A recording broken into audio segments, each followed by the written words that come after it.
Hello dear students, कैसे हैं आप लोग। उम्मीद करता हूं आप लोग अच्छे होंगे, शानदार जबरदस्त होंगे। यूपी गवर्नमेंट के द्वारा एक नोटिफिकेशन इशू किया गया है जिसका स्टूडेंट को बेसब्री से इंतजार था। वो नोटिफिकेशन आपके लिए UP triple S C PET का नोटिफिकेशन है जो 2025 में आया है। पहले सरकार के द्वारा यह दावा किया गया था कि हम पैट जो एग्जाम होगा उसको हर साल कंडक्ट कराएंगे, लेकिन ऐसा सरकार के द्वारा नहीं किया गया। अब सरकार के द्वारा चर्चाएं ये भी जोरों पे चल रही थी कि लेखपाल की वैकेंसी आने वाली है।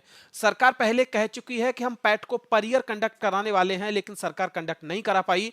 इस वजह से सरकार ने अब इसमें एक और मेजर चेंज किया। वो चेंजेस क्या हुए हैं, ये सारी बातें मैं आपके साथ शेयर करने वाला हूं हमारे YouTube channel Yadavendra smart classes पे। तो ऐसी ही और इंपॉर्टेंट वीडियो के लिए, महत्वपूर्ण वीडियोस के लिए आप जुड़े रहिए, सब्सक्राइब कीजिए हमारे YouTube channel Yadavendra smart classes को। तो बढ़ते हैं और देखते हैं कि हम इसमें क्या क्या आपके साथ डिस्कस करने वाले हैं।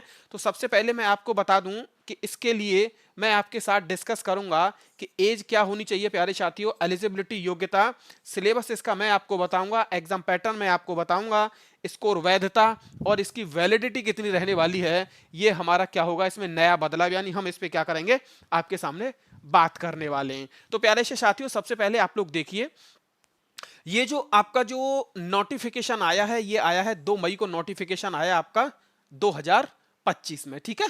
क्योंकि आज 4 तारीख हो चुकी है तो ये 2 तारीख में नोटिफिकेशन आया है। इसमें बताया ये गया है कि जो आपका रजिस्ट्रेशन स्टार्ट होगा, वो रजिस्ट्रेशन कब से स्टार्ट होगा तो आप लोग देख लीजिए, ये 14/5 से आपका रजिस्ट्रेशन स्टार्ट होने वाला है।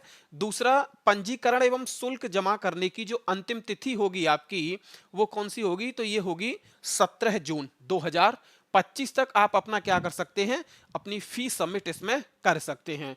दूसरा, सबसे लास्ट आपको ये दिया गया कि 24/6 ये जो डेट आपको बताई गई है, अगर आप इसमें कुछ शुल्क समायोजन या इसमें कुछ करेक्शन करना चाहते हैं तो आप 24 जून तक ये करेक्शन इसमें आप लोग कर सकते हैं, ठीक है। तो ये सारी बातें आप लोग समझ चुके होंगे कि इसके कब से फॉर्म स्टार्ट होंगे, कब तक इसकी फीस जमा होगी, कब तक रजिस्ट्रेशन होंगे और कब तक आप लोग अपने फॉर्म को एडिट उसमें करेक्शन कर सकते हैं प्यारे साथियों, ठीक है।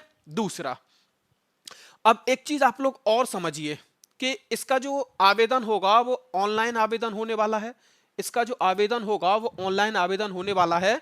दूसरी, आप इसमें एक और इंपॉर्टेंट चीज आपको पैट को जो देना है इस बार बड़े अच्छे तरीके से देना है। क्यों देना है आप लोग उसको समझिए प्यारे साथियों, क्योंकि पैट के साथ इस बार जो वैकेंसी आने की संभावना है कि उपबंध ख के अधीन, यानी ग्रुप बी मैं ये बोल सकता हूं आपसे कि कुछ यूपी में लोअर पीसीएस की जो पहले पोस्ट पीसीएस के थ्रू एग्जाम कंडक्ट कराया जाता था, अब उन लोअर पीसीएस की कुछ पोस्ट को दिया गया है किसको, यूपी ट्रिपल एससी को। और UP triple SC lower PCS का एग्जाम भी क्या कराएगी इस बार, कंडक्ट कराने वाली है। तो इसीलिए इसमें क्या किया गया, समूह ग को भी खा को शामिल किया गया और समूह खा के साथ समस्त समूह ग, ठीक है, यानी ग्रुप सी और ग्रुप बी की कुछ पोस्ट इसमें होने वाली हैं। इसी के द्वारा उसका एग्जाम क्या होगा, जब आप पैट का एग्जाम क्लियर करेंगे उसके बाद आप इसके लिए मेंस में जो भी वैकेंसी आएंगी उनके मेंस में आप लोग बैठ सकते हैं।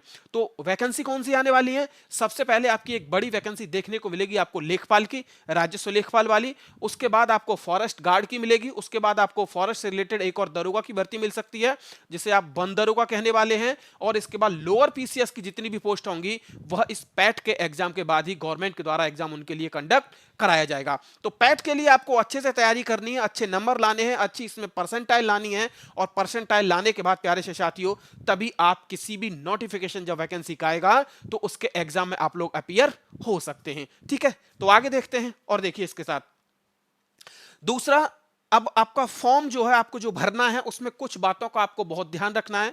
क्योंकि हम क्या करते हैं कि फॉर्म कभी कभी ऐसे ही भर देते हैं जिसमें हमारा फोटो हमें क्लियर दिखाई नहीं देता है, साफ दिखाई नहीं देता है और उसी के बेस पे जो आयोग है वो हमारे फॉर्म को कभी कभी रिजेक्ट कर देता है। तो इन बातों का ध्यान रखना, ये छोटी छोटी कमियां हैं जिनको प्यारे साथियों आपको दूर करना है। सबसे पहले मैं आपसे कहूं कि चेहरे क्या है, पहला कि चेहरे की छवि स्पष्ट दिखनी चाहिए, यानी आपका जो चेहरा है वो स्पष्ट आपके फोटो में दिखना चाहिए जो फोटो आप अपने फॉर्म में अपलोड कर रहे हैं, ठीक है। दूसरा, इसके बाद ठुड्डी से शिखर तक साफ दिखता हो, यानी आपकी ठुड्डी और जो सिर है यहां तक ये चेहरा आपका स्पष्ट दिखना चाहिए, उसके लिए ये आपको बताया गया। चेहरे के दोनों किनारे साफ दिखने चाहिए प्यारे साथियों। चश्मा पहनने की स्थिति में शीशा रंगीन नहीं होना चाहिए। अगर आपने चश्मा पहन भी रखा है तो उसके जो शीशा है, उसके जो ग्लासेस हैं, वो कैसे होने चाहिए? रंगीन, कलर्ड नहीं होने चाहिए, रंगीन नहीं होने चाहिए। तो आप उसका यूज कर सकते हैं। अगर आपका रंगीन चश्मा है तो आप लोग उसे हटा दीजिए, आप अपना फोटो करा लीजिए और उस फोटो को आप लोग क्या कर दीजिए? अपलोड कर दीजिए। ठीक है। दूसरा, कैमरे पर सीधी नजर हो जब फोटो आपका लिया जाए। कैमरे पर क्या हो? सीधी नजर हो जब आपका फोटो लिया जाए। दूसरा, आपका जो बैकग्राउंड होना चाहिए वो बैकग्राउंड कैसा होना चाहिए प्यारे साथियों? या तो वो व्हाइट होना चाहिए या ग्रे होना चाहिए। यह भी इसमें क्या किया गया है? बताया गया है। तो आप लोग इन चीजों का क्या रखना है? बेहद ही महत्वपूर्ण ये चीजें हैं जो कि आपकी इनकी वजह से आपका फॉर्म कैंसिल हो सकता है। तो आप लोग उन चीजों को क्या करेंगे? याद रखेंगे। ठीक है, आगे बढ़ते हैं। दूसरा, अब इसके लिए मैं आपके शुल्क की बात करूं तो इसके लिए शुल्क कितना रखा गया है प्यारे साथियों? तो सबसे पहले सामान्य वर्ग के लिए, अनारक्षित के लिए जो फीस रखी गई है वो 185 यानी 185 रुपए रखी गई है। इसके बाद ओबीसी के लिए जो फीस है आपकी, यानी जनरल और ओबीसी के लिए प्यारे साथियों फीस को क्या रखा गया है? सेम रखा गया है। ठीक है। इसके बाद हम बात करेंगे अनुसूचित जाति एससी के लिए 95 होगी। ये कितनी होगी? 95। और अनुसूचित जनजाति के लिए प्यारे साथियों कितनी होगी? 95। और मैं आपसे बात करूं दिव्यांग जन यानी हैंडीकैप के लिए जो फीस होगी वो कितनी होगी? 25। ठीक है। तो ये फी है आपकी, इस फी को आप क्या कर सकते हैं?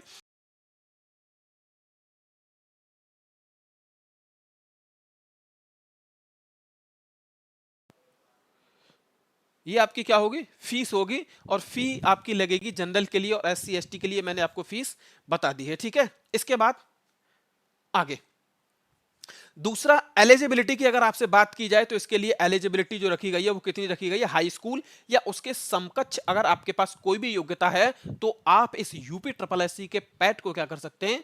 पैट के फॉर्म को फिल कर सकते हैं। ठीक है। जिसका रिजल्ट अभी हाई स्कूल का आया है, जिसकी एज 18 ईयर कंप्लीट हो चुकी है, वह भी इस पैट के फॉर्म को फिल कर सकता है और आगे आने वाली वैकेंसी में अपीयर हो सकता है। ठीक है। दूसरा, तो ये आपको पता चल गया कि एलिजिबिलिटी क्या होनी चाहिए। इसके बाद एक चीज आप लोग और याद रख लीजिए जो मैं आपको बताना चाहता हूं कि पहले ये जो पैट हुआ करता था, इस पैट की आपकी जो वैधता हुआ करती थी, वैलिडिटी, सरकार ने पहले ये कहा था कि हम हर वर्ष क्या करेंगे? पैट का एग्जाम लेंगे तो इसकी वैधता हमारी कितनी होगी? 1 साल के लिए। अब सरकार के द्वारा जब ये नोटिफिकेशन लाया गया तो उसमें एक चेंज किया गया। उन्होंने ये कहा कि जब हम पैट को कंडक्ट कराएंगे तो कंडक्ट कराने के साथ अब हम इसकी वैधता में और क्या करते हैं? बढ़ोतरी कर देते हैं।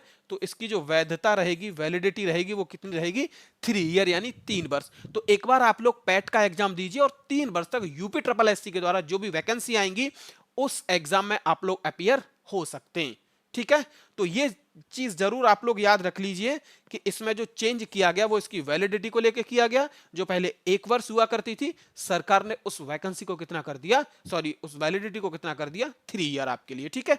आगे प्यारे साथियों मैं आपके साथ डिस्कस करने वाला हूं इसका सिलेबस, कि इसका जो सिलेबस होगा, सिलेबस में आपका आता क्या है। तो आप लोग देख लीजिए, ये जो एग्जाम होता है वो कितने का होता है? तो ये 2 घंटे का एग्जाम होता है और जिसमें आपसे जो नंबर ऑफ क्वेश्चंस पूछे जाते हैं वो कितने पूछे जाते हैं? 100। कितने पूछे जाते हैं? 100। यानी 100 प्रश्न होंगे। उन 100 प्रश्नों के जवाब आपको 2 घंटे में देने होंगे। यह इसका क्या है? पैटर्न है इस यूपी पैट के एग्जाम का। सबसे पहले मैं इंडियन हिस्ट्री की बात करूं। किसकी बात करूं? Indian history. और इंडियन हिस्ट्री में सबसे पहले जो अंक आपको डिवाइड किए गए हैं, इंडियन हिस्ट्री को भी यहां पे 2 पार्ट में डिवाइड किया गया है। कितने में? 2 पार्ट्स में इसको डिवाइड किया गया है। सबसे पहले इसमें जो बताया गया एक पोर्शन आपको बताया गया 5 अंक का है, जिसमें 5 नंबर आपको मिलेंगे। अब इसमें कहां से पूछे जाएंगे प्रश्न आपको यह भी बताया गया। तो सबसे पहले आपको इंडस वैली सिविलाइजेशन, सिंधु घाटी सभ्यता के बारे में आपसे पूछा जाएगा। वैदिक सभ्यता, बौद्ध धर्म और जैन धर्म, मौर्य वंश और गुप्त वंश। गुप्त वंश में समुद्रगुप्त, चंद्रगुप्त द्वितीय, ये आपसे बताए गए हैं। इसके बाद हर्षवर्धन, राजपूत शासक यानी राजपूत काल, दिल्ली सल्तनत के बारे में आपसे पूछा जाएगा। मुगल एम्पायर, मुगल साम्राज्य, मराठा और मराठाओं के साथ प्यारे साथियों ब्रिटिश राज के अभ्युदय, प्रथम स्वतंत्रता संग्राम जो हुआ था भारत का, उसके बारे में भी आपसे प्रश्न पूछे जा सकते हैं। दूसरा सबसे लास्ट आपका जो है वह क्या है? ब्रिटिश राज्य एवं सामाजिक आर्थिक प्रभाव। लेकिन ये जो टॉपिक होंगे आपसे इनसे कितने अंकों के प्रश्न पूछे जाएंगे? तो पूछे जाएंगे प्यारे साथियों 5 नंबर के। कितने? 5 नंबर के। इसके बाद नेशनल मूवमेंट, राष्ट्रीय आंदोलन। तो सबसे पहले स्वाधीनता आंदोलन के प्रारंभिक वर्ष, यहां से आपसे प्रश्न पूछे जाएंगे। स्वदेशी और सविनय अवज्ञा आंदोलन में गांधी जी की जो भूमिकाएं हैं, उन भूमिकाओं से संबंधित आपसे क्या किए जाएंगे, प्रश्न पेपर में पूछे जाएंगे। तो सबसे पहले देख लीजिए, ये 2 हो गए, यहां भी 5 नंबर का ये रखा गया है। इसके बाद क्रांतिकारी आंदोलन और उग्र राष्ट्रवाद का उदय, विधायी संशोधन तथा ब्रिटिश इंडिया एक्ट 1935, 1935 का जो भारत सरकार अधिनियम आया था भारत में, उससे भी प्रश्न आपसे पूछे जाएंगे। और भारत छोड़ो आंदोलन, आजाद हिंद फौज और नेताजी सुभाष चंद्र की इसमें क्या जो भूमिकाएं रही हैं, उन भूमिकाओं से आपसे प्रश्न पूछे जा सकते हैं।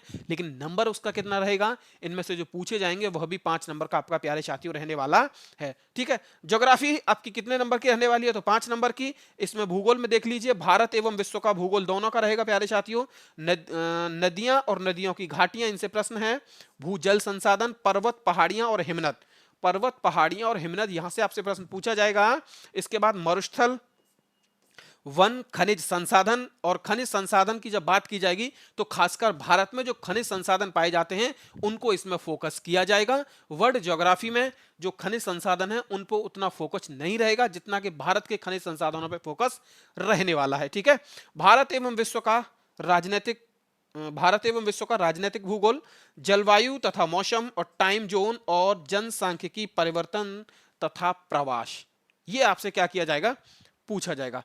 इसके बाद देखिए इकोनॉमी में प्यारे साथियों फिर आपसे वही 5 प्रश्न पूछे जाने वाले हैं। और इसके जो टॉपिक हैं वह क्या है, भारतीय अर्थव्यवस्था जो 1947 टू 1990 यानी 1991 से 1947 तक की जो अर्थव्यवस्था है, जो सुधार किए गए, उसके प्रभाव, इन सब पे चर्चा की जाएगी, पूछे जाएंगे यहां से। तो योजना आयोग में पंचवर्षीय योजनाओं से आपसे प्रश्न आने वाले हैं। मिश्रित अर्थव्यवस्था से आपसे प्रश्न पूछेगा। हरित क्रांति, दुग्ध विकास एवं ऑपरेशन फ्लड, बैंकों का राष्ट्रीयकरण एवं सुधार, वर्ष 1991 में जो सुधार किए गए थे उनको पूछा जाएगा। वर्ष 2014 के पश्चात ये जो सुधार हैं, वर्ष 2014 के बाद में जो आर्थिक सुधार किए गए उनसे प्रश्न आपसे पूछे जाने वाले हैं।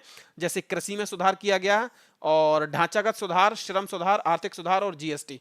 ठीक है, तो इन चीजों को आप लोग क्या करेंगे, याद रखेंगे, इन्हीं को आपको पढ़ना है क्योंकि प्रश्न आपके यहीं से आने वाले हैं। ठीक है, भारतीय संविधान में संविधान की मुख्य विशेषताओं पर बात की जाएगी, डीपीएसपी पे की जाएगी, fundamental right, fundamental duties, parliamentary system. ठीक है, और यूनियन टेरिटरी और relation between union and state, केंद्र राज्य संबंध के बारे में बात की जाएगी। आपसे न्यायिक ढांचा और सर्वोच्च न्यायालय, उच्च न्यायालय, यानी न्यायिक ढांचा, उसके बाद हाई कोर्ट और सुप्रीम कोर्ट, यहां से आपसे प्रश्न पूछा जा सकता है।